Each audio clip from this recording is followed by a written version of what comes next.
Hey there. Today is June 21. It's the first day of summer, and I'm here climbing up from Highway 20. Can't quite see it down through the trees there. You can see it over there. Part of it going up to Washington Pass there. And right now I'm just climbing up this climber's trail up to what they call Burgundy Coal, which is one of the routes to get to Silver Star Glacier and Silver Star Peak, or Silver Star Mountain, which is where I'm climbing. And starting at a elevation of around 4,000 feet. Silver Star Mountain is 8,876.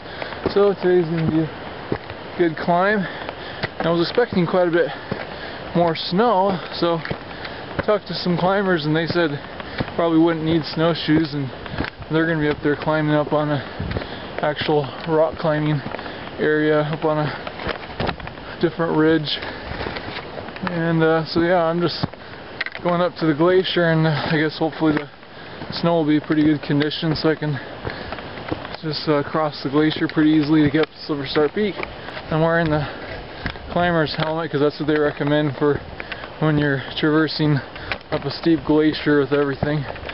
So I just put it on early because I hate having it flop around. I think it's around almost 6 o'clock in the morning right now.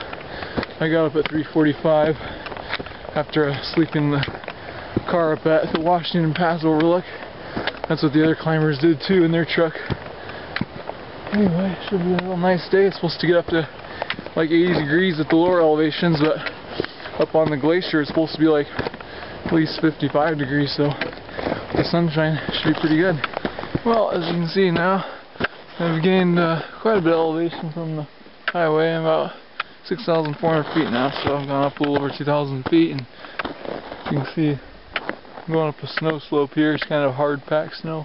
And that right up there, that little dip, that's called Burgundy Coal.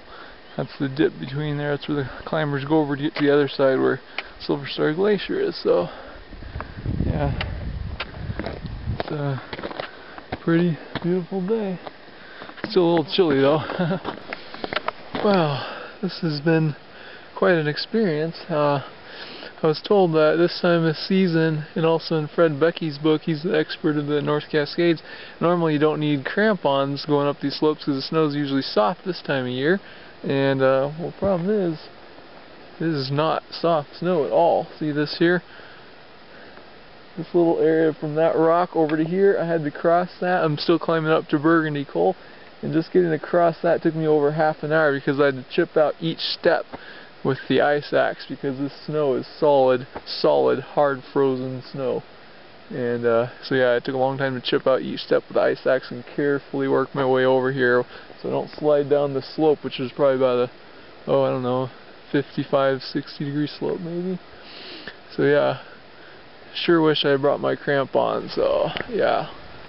Well, at last I'm done with that steep snow slope. I would have never made it without this ice axe. That was 2.5 hours of absolute nightmare. Scary stuff on that slippery, icy slope. But little by little, we got to the top of Burgundy Coal, which as I walk up here, all of a sudden the shady side of the mountain, I get to cross over to the sunny side of the mountain. And, well, out of the ridge here anyway, this is the Burgundy Coal. And all of a sudden we got lots of wet snow here where it's more soft because the sun's been hitting it. And as you can see, Burgundy Coal drops right back down. And that's part of Silver Star Glacier, and then Silver Star Mountain. It's over on the other side of that ridge, so I have to go down and around and across the glacier and then back up to Silver Star Mountain. And somehow get back the way I came, or else I could go back down Silver Star Creek route and make it out to the highway that way and then hitchhike back up to my car. It's only a few miles. Well, this is the view behind me, looking down towards the Silver Star Creek approach, and right now you can see I'm kind of following someone's footsteps. Actually, you can see the footsteps ahead of me from yesterday, I believe.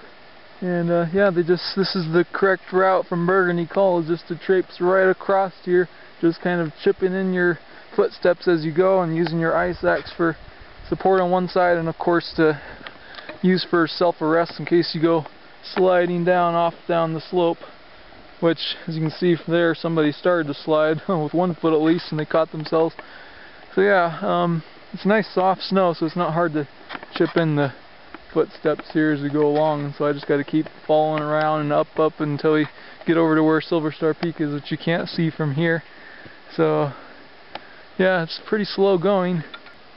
Well, finally remembered to put my sunglasses on, and I've been going along here around the same ledge area until I finally came around the corner and saw my destination. That's the first glimpse I've had of Silver Star Mountain, and I've been hiking for 7 hours.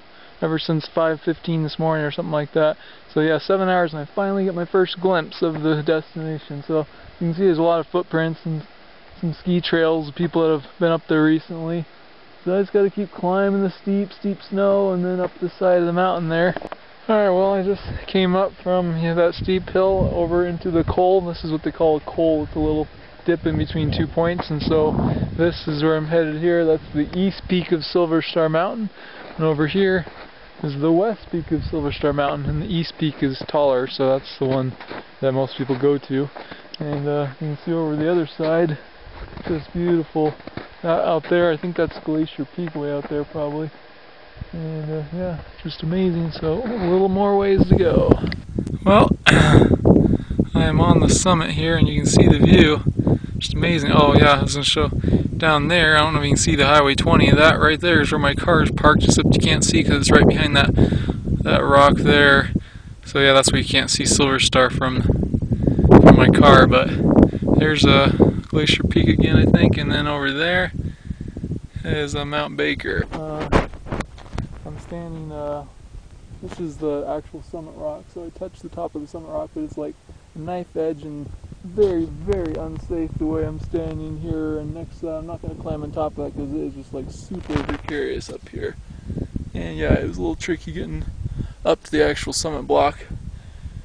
Very challenging. So yeah, the ice axe came in handy yet again. Sure wish I had my crampons though, because there's a couple shady areas where the sun hadn't melted things yet.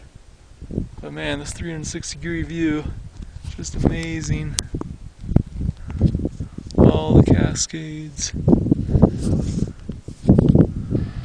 Well, I'm heading back down, and I think I am going to go all the way down this finger of the Silver Star Glacier and just go down the Silver Star Creek route, head out that way. I think it'll be a lot less complicated and probably save some time versus going back the Burgundy coal route. And especially since I don't really know what the conditions are over there, and since I don't have my crampons, I don't want to take any chances. But man, I am so glad that the sun is out today. It's like 60 degrees, even though I'm at like 8,000 feet or whatever. 60 degrees out here, even with all the snow and stuff. I'm soaking wet because I didn't bring my snow pants, so I'm really wet. Yeah, one of the reasons why I got wet is because of glissading. If you never heard of glissading, that's when you go sliding down on the snow, just sitting down and sliding, or whatever way you do it. You can see my trail coming down. That's where it was at the summit, and so I just came down, sliding down. It's a nice way to lose a bunch of elevation real quick. Alright, well, there's another nice hill here on the glacier where people have been glissading, so I'm going to go ahead and try it and see if I can get a video of this without dropping anything. Okay. Okay, here we go. Okay. Whoa, going faster. Okay, now I can see where this is going. Okay, here it goes. Whoa, it's getting bumpy. Ooh, whoa. Hee-haw. Whoa. Whoa. Oh, boom, boom, boom. And here we are at the bottom. Oh, that was a nice way to save my knees having to walk down that slope. Yeah. Hope we can find some more like that. I only brought 2 liters of water with me because I knew that going up that 60-degree slope with all the stuff I had to carry, I didn't want to be taking too much weight, and I'm glad I didn't. But 2 liters of water is not enough for a long day climb like this, especially when it's sunny and you're sweating with all the exertion. So I planned ahead, and I read that there were certain places up here where it's very easy to fill up your bottle, and so that's what I've been doing with all the snow melt and stuff. We got some clean water up here. It's super high elevation. There's really nothing much to contaminate it up here, and it tastes very sweet, just like spring water. So yeah, it's good enough for when you need it. So, well, we're heading down to the Silver Star Creek drainage area. Just heading down around that hill and then down into the valley there where all the forest is. Looks like there's another glissading route here. And you can look back up there and you can see Silver Star Peak. That's where we came down from. So yeah, it's real quick descending that glacier and everything when you can glissade a lot of the way and stuff. So I'm gonna see if I can do another glissade here.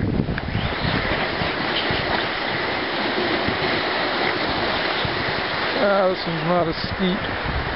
The snow's too wet. Can't believe it's the first day of summer, and here I am. I'm all the way back down to about 5,000 feet, and we still got tons of snow. And all these bushes here are just barely starting to bud. They're gonna have a really short summer this year, because we're already almost to July here. So yeah, this is the Silver Star Creek drainage, and so yeah, I'm just gonna follow this down through the woods and out back to the highway. Well, I'm still on the trail going down following Silver Star Creek, trying to get back to the highway. As you can see, there's no more snow. We're finally back down to close to 3,500 feet, and so yeah, there's finally a little bit of greenery here and there.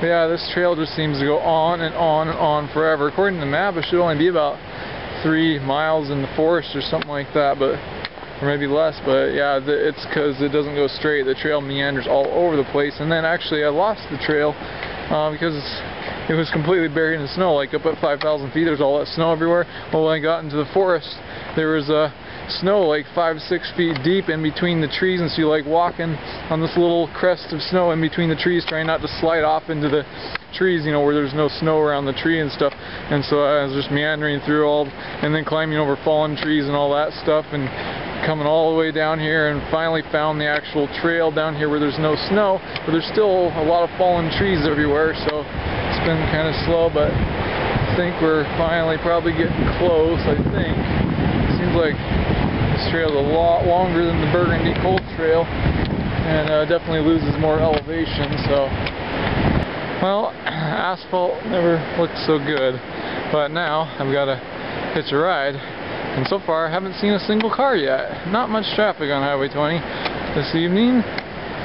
By the way, yeah, it's about 6:20, I think.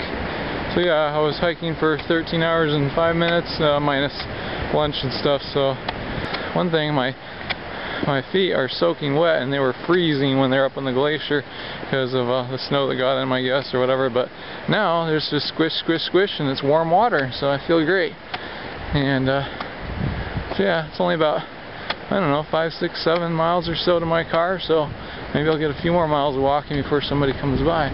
Well, it's good to be back at the car. I kept walking along Highway 20 for about almost an hour, and about 6 or 7 cars went by during that time, and none of them slowed down or anything, except for at the very end, the one that actually ended up picking me up was the U.S. Border Patrol Customs officers that were just traveling over from Bellingham for some reason. So anyway, that's Burgundy Colt up there. You can see the deepest dip right up there in the middle. That's one that I had to climb up that sheer, slick, icy slope. You can see how steep it is. So yeah, that was the hardest part of the climb. And that's why I didn't want to come down that way, just in case it still wasn't very good conditions. So yeah, this way is definitely a lot shorter and steeper, and the other way was much longer, and you actually have more elevation gain with the other route too. So anyway, learned a lot and had a good time, and now I'm just going to see how many sore muscles I get.